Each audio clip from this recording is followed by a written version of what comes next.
भाग्य में लिखा कभी नहीं मिटता। प्राचीन समय की बात है। एक गांव में हरिया नाम का गरीब किसान रहता था। किसान के घर में बहुत समय के बाद एक लड़का पैदा हुआ था। किसान और उसकी पत्नी बहुत खुश थे। सभी आसपास के लोग किसान को बधाई देने के लिए आ रहे थे। तभी बाहर से एक साधु ने भिक्षा के लिए आवाज लगाई। किसान के घर में आज खुशी का दिन था, इसीलिए उसने साधु महाराज को अंदर बुला लिया और उन्हें बैठने के लिए कहा। जब साधु महाराज बैठ गए तो किसान ने साधु महाराज से कहा, महात्मा जी, हमारे घर में बहुत समय के बाद बच्चा पैदा हुआ है। आप कृपया करके इसका नामकरण कर दीजिए।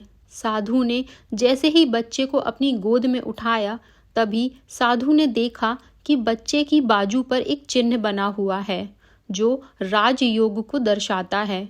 साधु बच्चे के बाजू के ऊपर चिन्ह देखकर हैरान रह गया। किसान ने जब साधु को हैरान परेशान देखा तो उसने कहा, महात्मा जी, क्या बात है? आप इतना परेशान क्यों नजर आ रहे हो? साधु ने कहा, बेटा, मैं परेशान नहीं हूँ, बल्कि मैं तो बहुत खुश हूँ, क्योंकि तुम्हारा बेटा बहुत किस्मत वाला है। तुम्हारे बेटे की किस्मत में राजयोग लिखा है। किसान ने कहा, महात्मा जी, मैं आपकी बात समझा नहीं।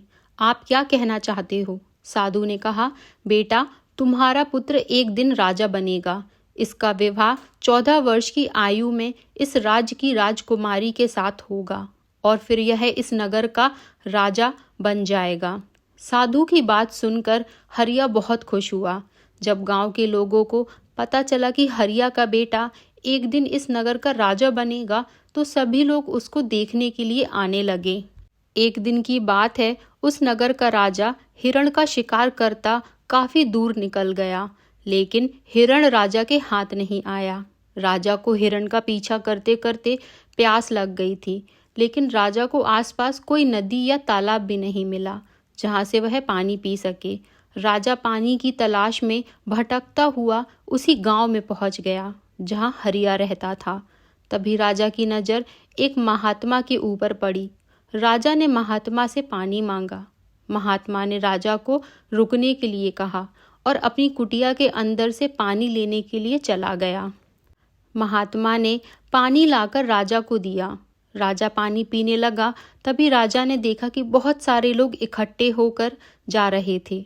राजा ने महात्मा से उन लोगों के बारे में पूछा तो महात्मा ने कहा, यह सभी हरिया के घर जा रहे हैं, क्योंकि उसके घर में एक बहुत ही किस्मत वाला बच्चा पैदा हुआ है और एक साधु ने उसके बारे में भविष्यवाणी की है। राजा ने पूछा, बाबा, ऐसी कौन सी भविष्यवाणी की है जिसके कारण सभी लोग वहां जा रहे हैं? महात्मा ने कहा, साधु बाबा ने बताया है कि जब हरिया का बेटा 14 वर्ष का होगा तो उसका विवाह इस राज्य के राजा की पुत्री के साथ होगा और उसका पुत्र इस राज्य का राजा बनेगा। महात्मा की बात सुनकर राजा को बहुत गुस्सा आया कि आखिर एक मामूली किसान का बेटा उसकी पुत्री के साथ विवाह कैसे कर सकता है। राजा ने महात्मा से कहा, महात्मा जी, मैं ही इस राज्य का राजा हूँ और आपको क्या लगता है एक मामूली किसान के बेटे के साथ मैं अपनी बेटी की शादी कर दूंगा? महात्मा ने कहा, राजन, जो इस बच्चे के भाग्य में लिखा है उसे कोई नहीं मिटा सकता। राजा को अपनी ताकत पर बहुत घमंड था। उसने कहा, महात्मा जी, मैं भगवान का लिखा हुआ आपको मिटाकर दिखाऊंगा। महात्मा ने मुस्कुराते हुए कहा, राजन, मैं भी यही हूँ और आप भी यही हैं, देखते हैं। राजा ने महात्मा को प्रणाम किया और वापस अपने राजमहल चला गया। अगले दिन राजा अपना वेश बदलकर हरिया के गांव में पहुंच गया। लोगों से पूछता पूछता राजा हरिया के घर पहुंचा। राजा ने हरिया के घर के बाहर जाकर उसे आवाज लगाई। हरिया उसकी आवाज सुनकर घर से बाहर आया और उससे पूछा, आप कौन हो और किस लिए आए हो? राजा ने कहा, मैं सेठ करोड़ीमल हूँ और पास के ही गांव में रहता हूँ। मैंने लोगों से सुना है कि तुम्हारे घर में एक तकदीर वाला बच्चा पैदा हुआ है और उसकी किस्मत में राजयोग लिखा हुआ है। हरिया ने कहा, हाँ सेठ जी, आपने सही सुना है। राजा ने हरिया से कहा, अगर तुम बुरा ना मानो तो एक बात कहूँ। हरिया ने कहा, हाँ सेठ जी बोलिए। राजा ने कहा, तुम अपना बच्चा मुझे दे दो, इसके बदले में मैं तुम्हें बहुत सारा धन दूंगा और तुम्हारे बच्चे का पालन पोषण भी करूंगा। हरिया की पत्नी ने कहा, नहीं सेठ जी, मैं अपना बच्चा आपको नहीं दे सकती। राजा ने कहा, तुम एक मामूली से किसान हो, तुम अपने बच्चे का पालन पोषण अच्छी तरह से कैसे कर सकोगे। हरिया ने सेठ की बात सुनकर कहा, हाँ सेठ जी, आप ठीक कहते हो, हम इस बच्चे का पालन पोषण अच्छी तरह से नहीं कर सकेंगे। हरिया की बात सुनकर उसकी पत्नी ने कहा, ठीक है सेठ जी, मैं आपको अपना बच्चा देने के लिए तैयार हूँ, लेकिन जब यह 14 वर्ष का हो जाएगा तब आप मुझे इसे वापस कर दोगे। राजा ने कहा, हाँ ठीक है, जब तुम्हारा बच्चा 14 वर्ष का हो जाएगा तो मैं तुम्हें वापस कर दूंगा। यह कहकर राजा ने बच्चे को ले लिया और वहां से चला गया। राजा बच्चे को लेकर एक नदी पर पहुंचा। राजा ने सोचा था कि वह बच्चे का गला दबाकर मार देगा और उसकी लाश को नदी में बहा देगा, लेकिन बच्चे का मासूम चेहरा देखकर उसकी गला दबाने की हिम्मत नहीं हुई। बहुत सोचने के बाद राजा ने लकड़ी का एक संदूक लिया और बच्चे को संदूक में बंद करके पानी में बहा दिया। राजा ने सोचा संदूक गहरी नदी में जाकर अपने आप ही डूब जाएगा और यह बच्चा मर जाएगा। यह सोचकर राजा अब निश्चित होकर वापस राजमहल में चला गया कि अब यह बच्चा वापस नहीं आएगा और मेरी बेटी के साथ इसकी शादी भी नहीं होगी। मैंने भाग्य का लिखा हुआ मिटा दिया। उधर वह संदूक बहता हुआ एक नदी के किनारे पर पहुंचा, जहां पर एक धनवान सेठ सूर्य देवता को जल चढ़ा रहा था। उस सेठ ने जब संदूक को खोलकर देखा तो उसके अंदर एक बच्चे को देखकर वह हैरान हो गया। उस सेठ की कोई संतान नहीं थी। सेठ उस बच्चे को अपने घर ले गया। सेठ की पत्नी बच्चे को देखकर बहुत खुश हुई। उसने जब सेठ से पूछा तो सेठ ने उसको बच्चे के बारे में बताया कि कैसे वह उसे नदी में बहता हुआ मिला। सेठ और उसकी पत्नी ने बच्चे के लिए भगवान को हाथ जोड़कर धन्यवाद किया। अब वह बच्चा सेठ के घर में पलने लगा। इसी तरह धीरे धीरे 14 वर्ष बीत गए। सेठ ने उस लड़के का नाम सूरज रखा था। सूरज बहुत ही समझदार और बुद्धिमान था। एक दिन सूरज को अध्यापक पढ़ा रहे थे। अध्यापक जो कुछ भी पूछते सूरज तत्काल उसका जवाब दे देता। यह देखकर अध्यापक ने सूरज को कहा, तुम तो बहुत ही समझदार और ज्ञानी हो, तुम आगे चलकर बहुत बड़े आदमी बनोगे।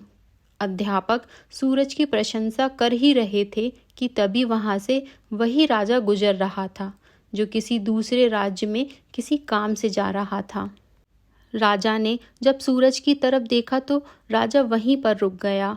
राजा ने सूरज से पूछा, तुम कौन हो और कहाँ रहते हो और तुम्हारे पिताजी का नाम क्या है। सूरज ने कहा, महाराज, मैं सेठ हीरा लाल का पुत्र हूँ। यह पूछकर राजा वहां से चला गया। अपना कार्य करने के पश्चात राजा जब वापस आया तो वह सेठ हीरालाल के घर गया और उसने हीरालाल से कहा, तुम्हारा बेटा बहुत ही समझदार और बुद्धिमान है। सेठ हीरालाल ने राजा की बात सुनकर कहा, महाराज, मैं उसका असली पिता नहीं हूँ। मैंने तो उसे सिर्फ पाला है, लेकिन वह मेरे लिए बेटे से भी बढ़कर है। राजा ने सेठ हीरालाल से पूछा, यह लड़का आपको कहाँ से मिला। फिर सेठ हीरालाल ने राजा को सारी कहानी सुनाई कि कैसे वह उसे बहते हुए पानी में एक संदूक से मिला था। जब राजा ने सेठ हीरालाल की बात सुनी तो वह चौंक गया। राजा समझ गया था कि यह वही बच्चा है जिसे मैंने 14 वर्ष पहले नदी में बहा दिया था। राजा और सेठ हीरालाल अभी बात कर ही रहे थे कि वहां पर सूरज आ गया। राजा ने सूरज को देखा तो उसने सेठ हीरालाल से कहा, सेठ जी, मुझे आगे किसी काम से जाना है। अगर आप अपने बेटे के हाथों मेरी एक चिट्ठी महारानी तक पहुंचा दो तो मैं आपको सोने की 100 मोहरें दूंगा। सूरज ने यह सुनकर राजा से कहा, हाँ महाराज, क्यों नहीं, मैं आपकी चिट्ठी ज़रूर पहुंचा दूंगा। राजा ने चिट्ठी में चुपचाप एक संदेश लिखा और चिट्ठी के ऊपर मोहर लगा दी और चिट्ठी सूरज को पकड़ा दी। सूरज चिट्ठी लेकर चला गया। सूरज चलते चलते एक घने जंगल से गुजर रहा था कि वह रास्ता भटक गया। उसे रास्ता ढूंढते ढूंढते रात हो गई। सूरज रात गुजारने के लिए कोई जगह ढूंढने लग गया। तभी उसकी नज़र एक झोपड़ी के ऊपर पड़ी। सूरज ने सोचा, मैं रात यहीं बिता लेता हूँ। यह सोचकर सूरज घोड़े से नीचे उतरा और झोपड़ी के अंदर चला गया। जब सूरज अंदर गया तो उसने देखा कि एक बूढ़ी माता खाना बना रही थी। बूढ़ी माता ने सूरज को देखा तो उसने पूछा कि तुम कौन हो और बिना इजाज़त अंदर क्यों आए हो। सूरज ने अपने बारे में बताया कि वह रास्ता भटक गया, इसीलिए रात गुजारने के लिए यहाँ पर आया है। सूरज की बात सुनकर बूढ़ी माता को उसके ऊपर दया आ गई, लेकिन फिर बूढ़ी माता ने सूरज से कहा, बेटा तुम्हारा यहाँ पर रुकना ठीक नहीं है, क्योंकि यह डाकुओं का अड्डा है। अभी कुछ ही देर में डाकू आने वाले हैं।